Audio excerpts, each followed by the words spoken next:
ओम शांति। ओम शांति। आज प्यारे बाबा के 17 तारीख के महावाक्य हैं, अव्यक्त महावाक्य हैं। आज बाबा ने हम बच्चों को बाबा से सर्व संबंधों का अनुभव कैसे करें इसके ऊपर टेंशन दिलाया है। कई बार बच्चे कहते हैं, बाबा आप तो हमारे बाप हो, आपको बच्चा कैसे बनाए ना? तो बाबा कहते हैं अगर कोई भी संबंध की कमी रहेगी तो वही संबंध खींचेगा। इसलिए बाबा से हमें सारे संबंध जोड़ने हैं।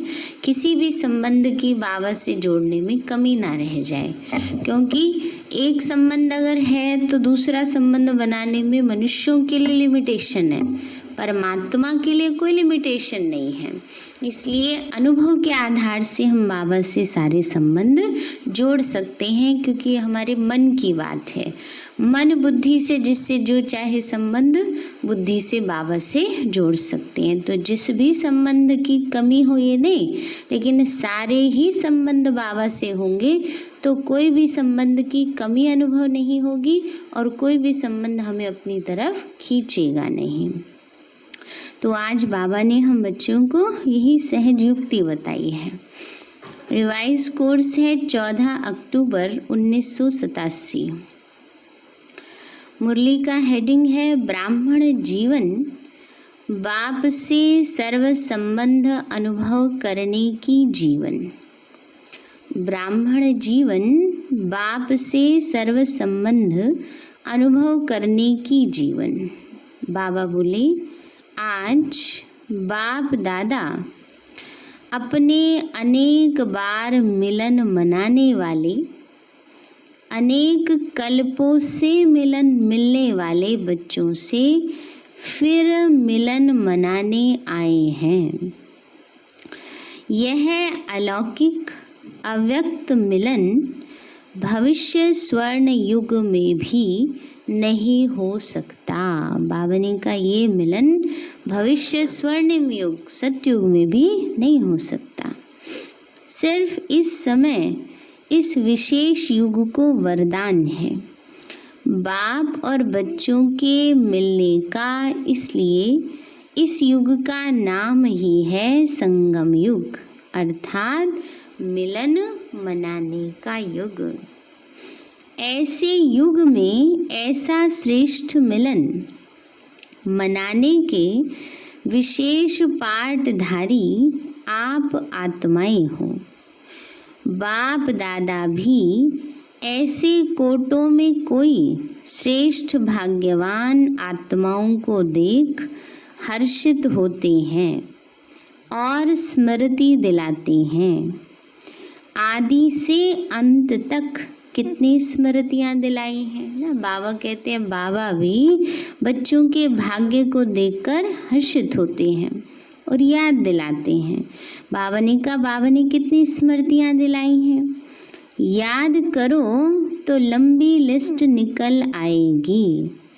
इतनी स्मृतियाँ दिलाई हैं जो आप सभी स्मृति स्वरूप बन गए हो ना। बाबा ने कहा बाबा ने हमें इतनी स्मृतियाँ दिलाई हैं। क्या क्या याद दिलाया? बच्चे तुम तो ये हो ना, बच्चे तुम तो मेरे नूरे रतन हो, सिर का ताज हो, विश्व कल्याणकारी हो। तो ये बाबा ने हमें याद दिलाया है।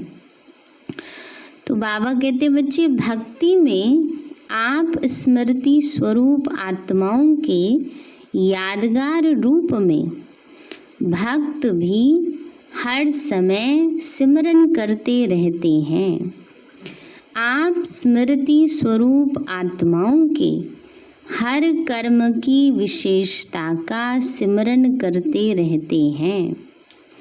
भक्ति की विशेषता ही सिमरन अर्थात कीर्तन करना है ना। बाबा ने कहा भक्ति की विशेषता क्या है? सिमरन करना, कीर्तन करना। सिमरन करते करते मस्ती में कितने मगन हो जाते हैं। अल्प काल के लिए उन्हों को भी कोई सुध बुध नहीं रहती। सिमरन करते करते उसमें खो जाते हैं, अर्थात लवलीन हो जाते हैं। यह अल्पकाल का अनुभव उन आत्माओं के लिए कितना प्यारा और न्यारा होता है। यह क्यों होता है? क्योंकि जिन आत्माओं का सिमरन करते हैं वह आत्माएं स्वयं भी बाप के स्नेह में सदा लवलीन रही हैं, बाप की सर्व प्राप्तियों में सदा खोई हुई रही है। बाबा कहते हैं आपको याद कर करके भक्त भी खो जाते हैं।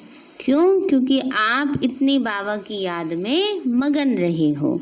तो बाबा कहते हैं इसलिए आपको स्मृति में लाते भक्त ऐसे मगन रहते हैं। बाबा कहते बच्चे तो ऐसी आत्माओं का स्मरण करने से भी उन भक्तों को अल्पकाल के लिए आप वरदानी आत्माओं द्वारा अंजलि रूप में अनुभूति प्राप्त हो जाती है। तो सोचो, जब सिमरन करने वाली भक्त आत्माओं को भी इतना अलौकिक अनुभव होता है तो आप स्मृति स्वरूप वरदाता विधाता आत्माओं को कितना प्रैक्टिकल जीवन में अनुभव प्राप्त होता है। बाबा ने कहा सिमरन करने वाले भक्त भी ऐसे मगन हैं, झूम रहे हैं, गा रहे हैं। बाबा कहते तो आपको कितना प्राप्ति होती होगी। बाबा ने कहा बच्चे तो आप भक्त आत्माओं को भी इतना अलौकिक अनुभव होता है तो आप स्मृति स्वरूप वरदाता विधाता आत्माओं को कितना प्रैक्टिकल जीवन में अनुभव प्राप्त होता है। इसी अनुभूतियों में सदा आगे बढ़ते चलो। हर कदम में भिन्न भिन्न स्मृति स्वरूप का अनुभव करते चलो। जैसा समय जैसा कर्म वैसे स्मृति स्वरूप की स्मृति इमर्ज रूप में अनुभव करो। जैसे अमृत वेले दिन का आरंभ होते बाप से मिलन मनाते मास्टर वरदाता बन वरदाता से वरदान लेने वाली श्रेष्ठ आत्मा हूँ। डायरेक्ट भाग्य विधाता द्वारा भाग्य प्राप्त करने वाली पद्मा पदम भाग्यवान आत्मा हूँ। इस श्रेष्ठ स्वरूप को स्मृति में लाओ।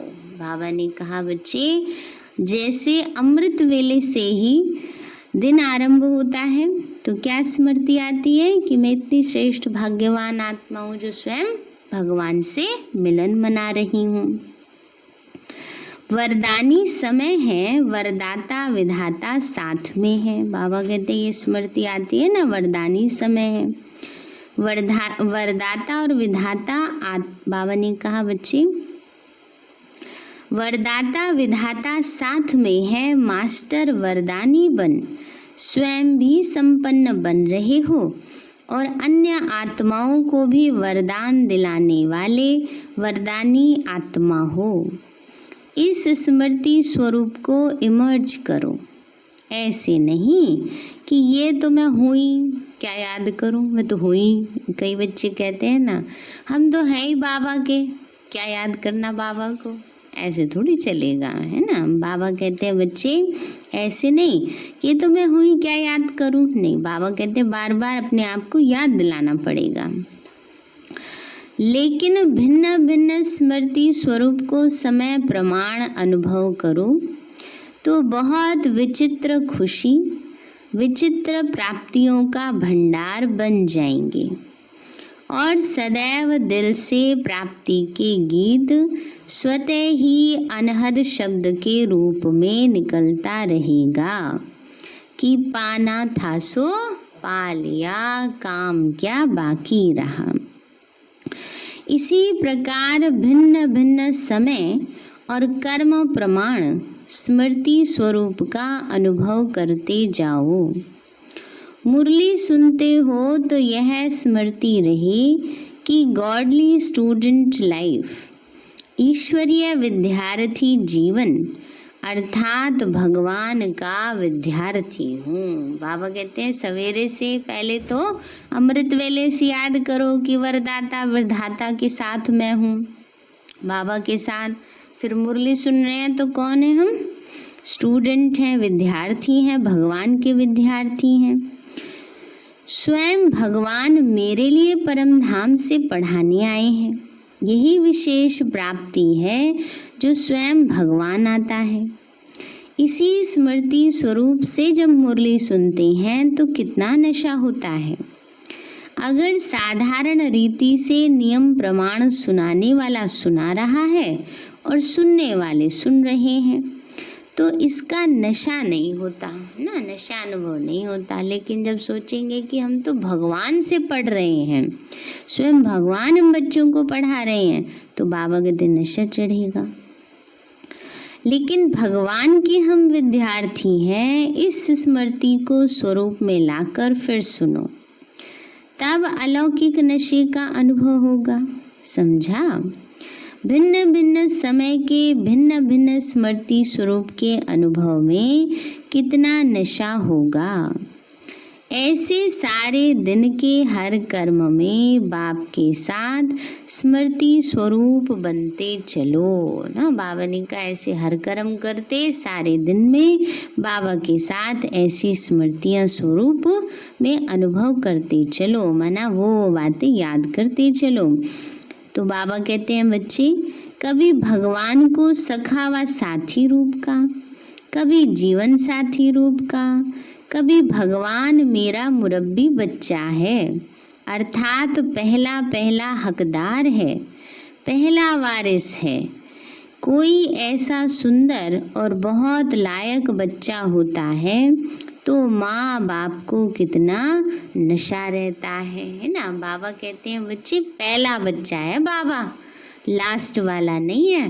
बाबा जैसे पूछते थे बच्चों से कितने बच्चे हैं, तो बाबा की माताएं भोली होती हैं, क्या कह देती हैं, 3 बालौकिक हैं, मतलब 3 ये हैं और 1 शिव बाबा बच्चा है। तो बाबा भी फिर चतुर सुजान है। बाबा पूछता लास्ट का बच्चा है पहला बच्चा है? पहला बाबा है, बाकी बाद में है सब ना। तो बाबा कहते हैं जैसे लायक बच्चा होता है तो वो पहला पहला हकदार होता है। तो बाबा कहते हैं बच्चे तो उसका कितना मान होता है अगर किसी का बच्चा बहुत लायक निकलता है तो, कि मेरा बच्चा कुल दीपक है, वह कुल का नाम बाला करने वाला है।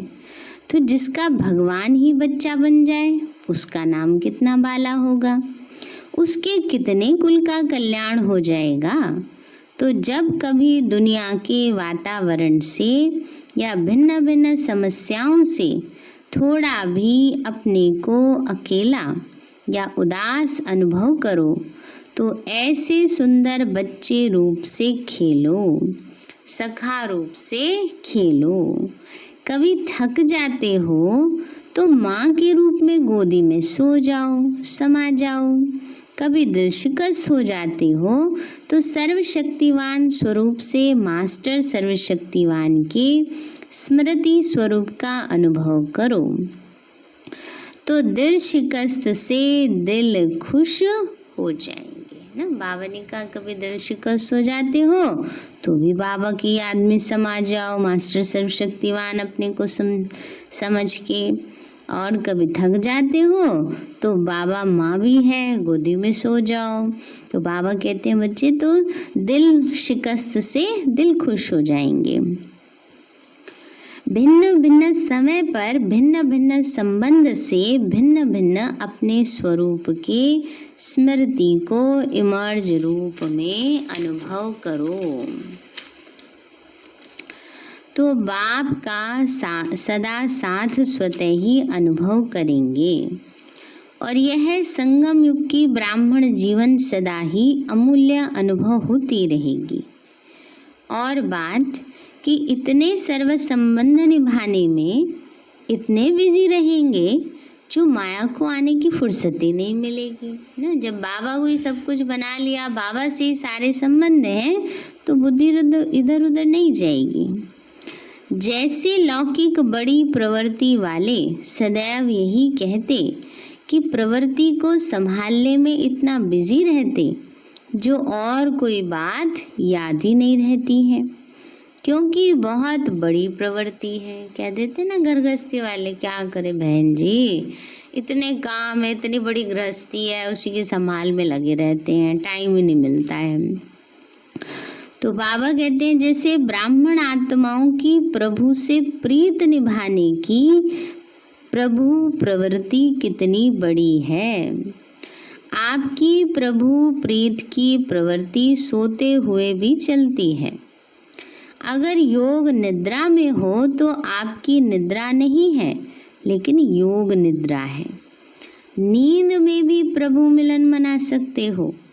योग का अर्थ ही है मिलन ना। बाबा ने कहा अगर बाबा की याद में ही सोते हैं तो नींद भी क्या है, योग निद्रा है। नींद में भी प्रभु मिलन मना रहे हैं। बाबा कहते बच्चे तो योग निद्रा अर्थात अशरीरीपन के स्थिति की अनुभूति, तो यह भी प्रभु प्रीत है ना।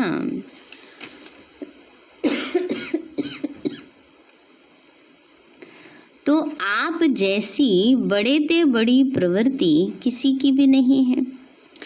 एक सेकंड भी आपको फुर्सत नहीं है, क्योंकि भक्ति में भक्त के रूप में भी गीत गाते रहते थे कि बहुत दिनों के बाद प्रभु आप मिले हो, तो गिन गिन के पूरे हिसाब लेंगे ना। भक्ति में ऐसे गीत बने हुए हैं बड़े अच्छे रमणीक है ना, कि भगवान जब आप आएंगे तो सारे गिन गिन के हिसाब लेंगे आपसे, ऐसे नहीं छोड़ेंगे आपको।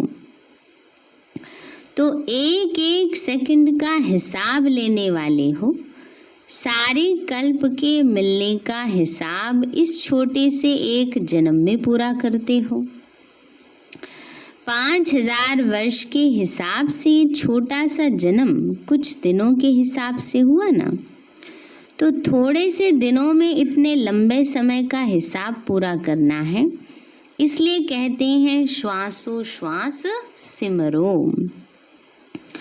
भक्त सिमरन करते और आप स्मृति स्वरूप बनते हो, तो आपको सेकंड भी फुर्सत है कि कितनी बड़ी प्रवृत्ति है। बाबा कहते हैं सेकंड भी फुर्सत है, कितनी बड़ी आपकी प्रवृत्ति है, कितना बड़ा कारोबार है ना। बाबा से हर पल हर सेकंड कोई ना कोई संबंध जोड़ के प्राप्ति करनी है। इसी प्रवृत्ति के आगे वह छोटी सी प्रवृत्ति आकर्षित नहीं करेगी और सहज और स्वतः ही देह सहित देह के संबंध और देह के पदार्थ व प्राप्तियों से नष्टो मोहा स्मृति स्वरूप हो जाएंगे। बाबा कहते हैं जब बाबा से सर्व संबंध निभाने में बिजी रहेंगे तो वो हद की प्रवृत्ति आकर्षित नहीं करेगी, फिर उस हद की प्रवृत्ति के काम भी अपने आप सहज रीति हो जाएंगे। तो बाबा ने कहा स्मृति स्वरूप हो जाएंगे, यही लास्ट पेपर माला के नंबरवार मन के बनाएगा। जब अमृत वेले से योग निद्रा तक भिन्न भिन्न स्मृति स्वरूप के अनुभवी हो जाएंगे, तो बहुत काल के स्मृति स्वरूप का अनुभव अंत में स्मृति स्वरूप के क्वेश्चन में पास विद ऑनर बना देगा। बाबा ने कहा बहुत काल का अभ्यास होगा ना, बार बार उस श्रेष्ठ स्मृति में टिकने का अभ्यास होगा, तो लास्ट में भी टिकना आसान हो जाएगा। और अगर अभ्यास नहीं होगा तो टिकने की कोशिश करते रहेंगे और इधर उधर बुद्धि भागती रहेगी। तो इसलिए बाबा ने कहा स्मृति स्वरूप का अनुभव अंत में स्मृति स्वरूप के क्वेश्चन में पास विद ऑनर बना देगा। बहुत रमणीक जीवन का अनुभव करेंगे, क्योंकि जीवन में हर एक मनुष्य आत्मा की पसंदी वैरायटी हो, यही चाहते हैं ना। बाबा कहते हैं सब वैरायटी चाहते हैं, चाहे कितना भी सिंपल हो, लेकिन सोचते हैं अच्छा चलो थोड़ा तो चेंज होना चाहिए है ना। तो बाबा कहते हैं ऐसे बाबा से संबंध निभाने में भी अलग अलग संबंध निभाएंगे, रोजाना अलग अलग अनुभव करेंगे चेंज का, तो अच्छा लगेगा।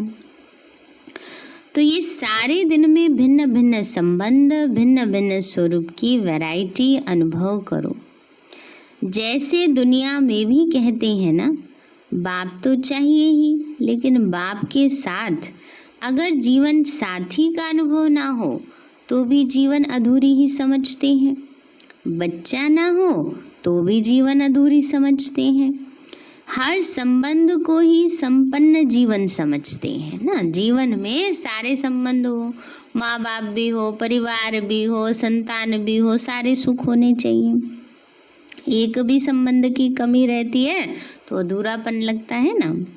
तो बाबा भी कहते हैं बच्चे हर संबंध को ही संपन्न जीवन समझते हैं।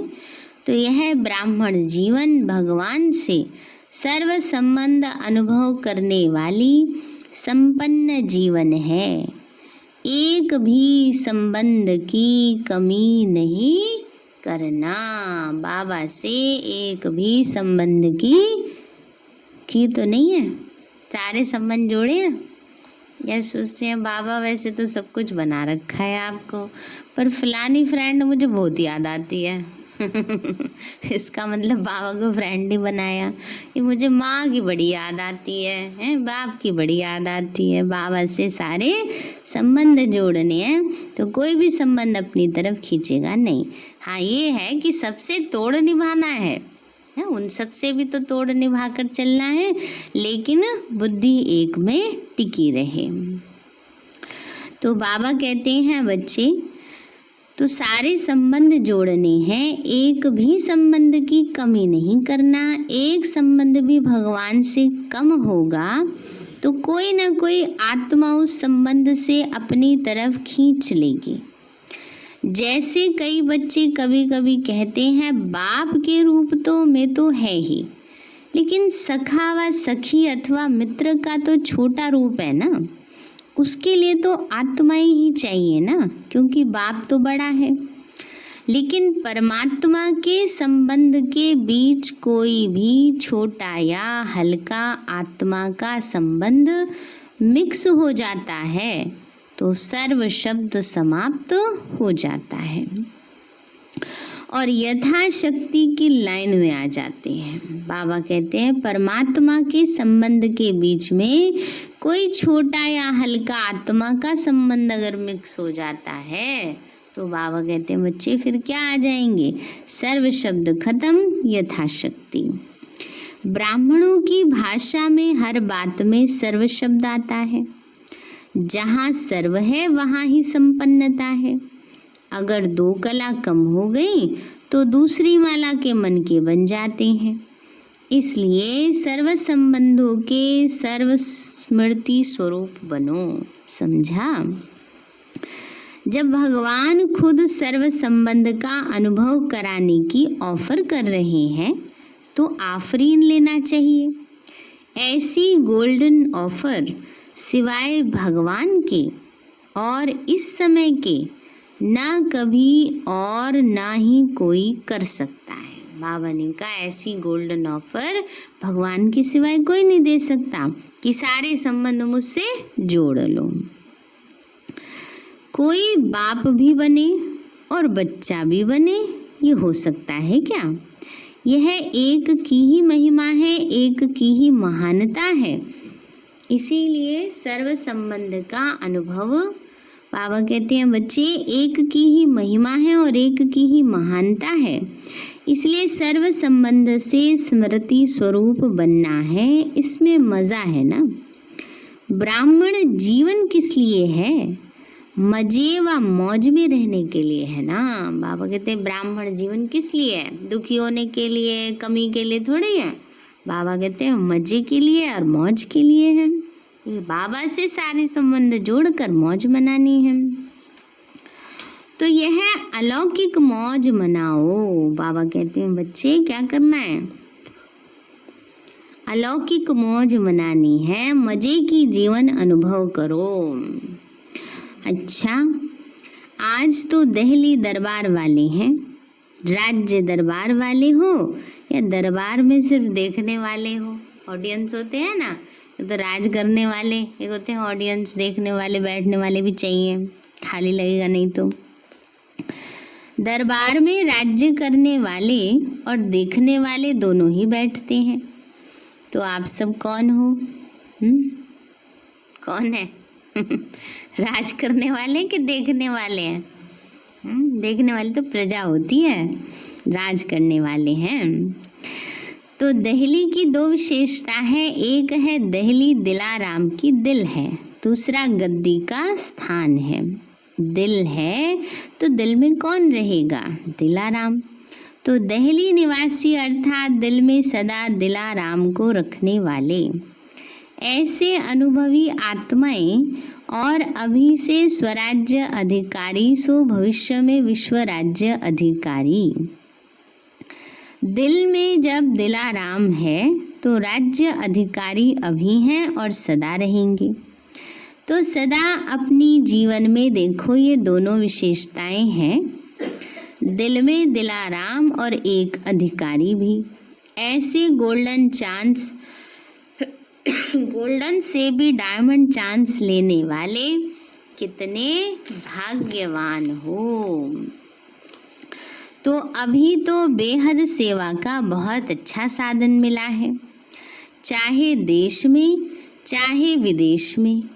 जैसे नाम है वैसे ही सुंदर कार्य है। नाम सुन करके ही सभी को उमंग आ रहा है। नाम क्या था उस समय? जैसे थीम देते हैं ना हर साल के लिए ना, जैसे one God one world family था, ऐसे ही उस साल के लिए जो सेवाओं के लिए थीम था वो था सर्व के स्नेह सहयोग से सुखमय संसार। कोई पुराने वो देखे होंगे आपने चित्र, या उसमें भी ये स्टैम्प के रूप में ऐसे गोल गोल बना होता था। तो बाबा कहते हैं बच्चे तो कितना नाम भी अच्छा है, उमंग आ रहा है कि सर्व के स्नेह सहयोग से सुखमय संसार। यह तो लंबा कार्य है, 1 वर्ष से भी अधिक। तो जैसे कार्य का नाम सुनते ही सभी को उमंग आता है, ऐसे ही कार्य भी उमंग से करेंगे।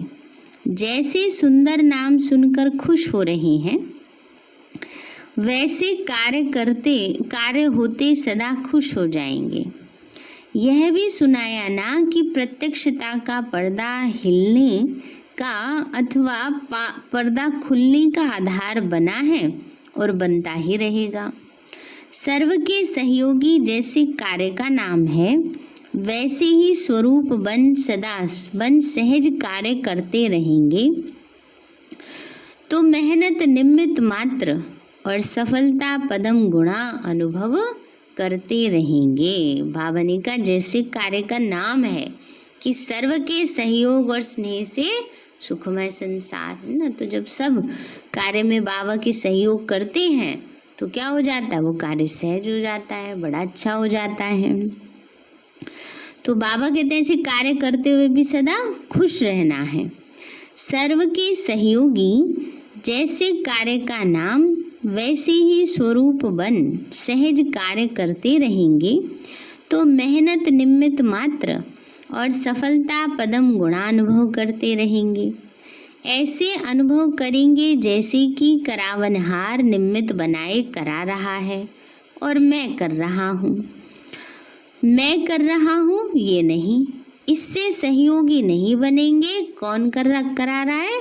बाबा करा रहा है ना, करन करावनहार बाबा करा रहा है। करावनहार करा रहा है, चलाने वाला कार्य को चला रहा है। तो जैसे आप सभी को जगदम्बा का स्लोगन याद है, हुक्मे हुक्म चला रहा। यही स्लोगन सदा स्मृति स्वरूप में लाते सफलता को प्राप्त होते रहेंगे। बाकी चारों ओर उमंग उत्साह है। जहाँ उमंग उत्साह है वहाँ सफलता स्वयं समीप आकर गले की माला बन जाती है। तो बाबा कहते यह विशाल कार्य अनेक आत्माओं को सहयोगी बनाए समीप लाएगा, क्योंकि प्रत्यक्षता का पर्दा खुलने के बाद इस विशाल स्टेज पर हर वर्ग वाला पाठधारी स्टेज पर प्रत्यक्ष होना चाहिए। हर वर्ग का अर्थ ही है विश्व की सर्व आत्माओं के वैरायटी वृक्ष का संगठन रूप। कोई भी वर्ग रह ना जाए जो उलह ना दे कि हमें तो संदेश मिला ही नहीं, है ना। बाबा कहते हैं इसलिए सब वर्ग वालों को संदेश दो, इसलिए बाबा ने कितने सारे वर्ग बनवाए हैं। नेता से लेकर झुग्गी झोपड़ी तक वर्ग हैं। पढ़े हुए सबसे टॉप साइंसदान और फिर जो अनपढ़ हैं उन्हों को भी यह ज्ञान की नॉलेज देना यह भी सेवा है। तो सभी वर्ग अर्थात विश्व की हर आत्मा को संदेश पहुंचाना है। कितना बड़ा कार्य है यह कोई कह नहीं सकता कि हमको तो सेवा का चांस नहीं मिलता। चाहे कोई बीमार है तो बीमार की सेवा करो, अनपढ़ है तो अनपढ़ों की सेवा करो। जो भी कर सकते हो वो चांस लो। बाबा कहते हैं वो क्यों देखते हो जो नहीं कर सकते। जो काम नहीं कर सकते वो मत करो, पर जो कर सकते हो वो तो करो ना। तो बाबा कहते हैं बच्चे जो कर सकते हो वो चांस लो। अच्छा बोल नहीं सकते तो मनसा वायुमंडल से सुख की वृत्ति, सुखमय स्थिति से सुखमय संसार बनाओ। कोई भी बहाना नहीं दे सकता कि मैं नहीं कर सकता, समय नहीं है। उठते बैठते 10-10 मिनट सेवा करो। अंगुली तो देंगे ना, कहाँ नहीं जा सकते हो, तब ये ठीक नहीं है तो घर बैठे करो, लेकिन सहयोगी बनना ज़रूर है। लक्ष्य क्या रखना चाहिए? सहयोगी बनना ज़रूर है। इतना बड़ा बेहद का कार्य है। हमारी एक उंगली से भी क्या होगा? हमारा पुण्य जमा होगा। बाबा का कार्य तो हो ही जाता है, परंतु हमारा सहयोग हमारा भाग्य बना देता है। तब सर्व का सहयोग मिलेगा। अच्छा उमंग उत्साह देखकर बाप दादा भी खुश होते हैं। सभी के मन में लगन है कि अब प्रत्यक्षता का पर्दा खोल के दिखाएं। आरंभ तो हुआ है ना, तो फिर सहज हो जाएगा। विदेश वाले बच्चों के प्लान्स भी बाप दादा तक पहुंचते रहते हैं। स्वयं भी उमंग में है और सर्व का सहयोग भी उमंग उत्साह से मिलता रहता है। उमंग को उमंग, उत्साह को उत्साह मिलता है। यह भी मिलन हो रहा है, तो खूब धूमधाम से इस कार्य को आगे बढ़ाओ। जो भी उमंग उत्साह से बनाया है और भी बाप के सर्व ब्राह्मणों के सहयोग से, शुभ कामनाओं शुभ भावनाओं से और भी आगे बढ़ता रहेगा। बाबा कहते जो भी प्लान बनाया है वो शुभ भावना शुभ कामना से आगे बढ़ता रहेगा। इसलिए कुछ नहीं कर सकते, शुभ भावना शुभ कामना तो दे सकते हैं, मन से सेवा तो कर सकते हैं। अच्छा, चारों ओर के सदा याद और सेवा के उमंग उत्साह वाले श्रेष्ठ बच्चों को सदा हर कर्म में स्मृति स्वरूप की अनुभूति करने वाले अनुभवी आत्माओं को, सदा हर कर्म में बाप के सर्व संबंध का अनुभव करने वाले श्रेष्ठ आत्माओं को, सदा ब्राह्मण जीवन के मजे की जीवन बिताने वाले महान आत्माओं को बाप दादा का अति स्नेह संपन्न याद प्यार स्वीकार हो। अच्छा, मीठे मीठे सिक्के लदे बच्चों प्रति माता पिता का याद प्यार और गुड मॉर्निंग। रूहानी बाप की रूहानी बच्चों को नमस्ते। क्योंकि रूहानी माता पिता नमस्ते नमस्ते नमस्ते। बाबा वरदान दिया बाबा ने, संगम युग का 1 का 100 गुणा फल प्राप्त करने वाले पद्मा पदम भाग्यशाली भव। संगम युग पर 1 का 100 गुणा प्रत्यक्ष फल प्राप्त करने वाले पद्मा पदम भाग्यशाली भव। बाबा बोले संगम युग ही 1 का 100 गुणा प्रत्यक्ष फल देने वाला है।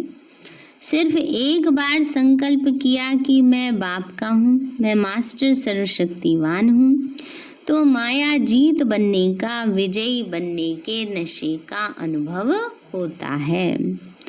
श्रेष्ठ संकल्प करना यही है बीज, और उसका सबसे बड़ा फल है जो स्वयं परमात्मा बाप भी साकार मनुष्य रूप में मिलने आते हैं।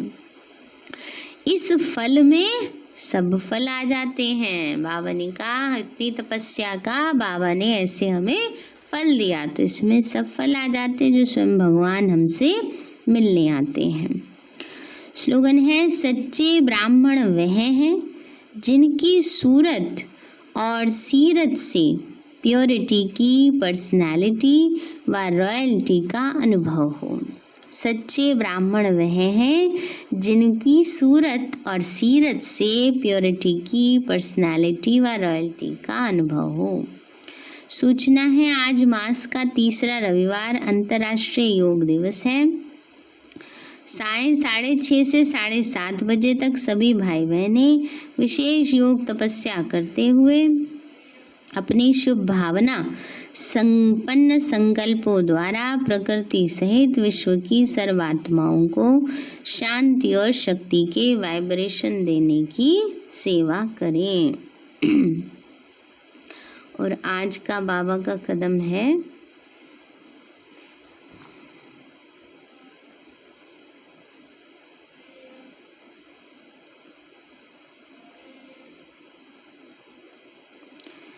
सत्रहवां कदम है, संगम युग की प्रारब्ध के अनुभवी, मोहब्बत में समाने वाले, मेहनत मुक्त। संगम युग मोहब्बत में समाने का युग है, मेहनत का युग नहीं, मिलन का युग है। क्षमा और परवाने के समाने का युग है। बच्चा सिर का ताज, घर का श्रृंगार होता है। बाप का बालक सो मालिक होता है। तो सदा ऐसी श्रेष्ठ स्थिति के अनुभवी बनो। मनसा वाचा कर्मणा संबंध संपर्क सब में फुट स्टेप, कदम पर कदम रखते चलो। संगम युग की प्रारब्ध, बाप समान संपन्न स्टेज के तख्त नशीन बनो। संपन्न स्टेज कुछ घड़ियों की नहीं है, ये तो जीवन है। फरिश्ता जीवन है, योगी जीवन है। ऐसी मोहब्बत में समाने वाले मेहनत मुक्त जीवन के अनुभवी बनो। अच्छा, ओम शांति। और कल प्यारे बाबा का स्मृति दिवस है। हम सभी के लिए विशेष वरदानी दिवस है, क्योंकि अब जैसे जैसे समय की रेल घूमती जा रही है, बाबा हम बच्चों को बार बार यही इशारा दे रहे हैं कि अब हमें जल्दी जल्दी बाप समान संपन्न और संपूर्ण बनना है। हम सभी विशेष योग तपस्या करेंगे। सवेरे 6 बजे से 8 बजे तक योग रहेगा। फिर 8 बजे प्यारे बाबा के महावाक्य सुनेंगे। उसके बाद बाबा को भोग लगाया जाएगा और उसके बाद सभी शांति स्तंभ की परिक्रमा करेंगे। कल प्यारे बाबा को ब्रह्मा भोजन है और सभी को लेकिन पैक करके दिया जाएगा। पहले की तरह भीड़ ना हो जाए, इसलिए ऐसे बिठा करके खिलाने का नहीं रखा है।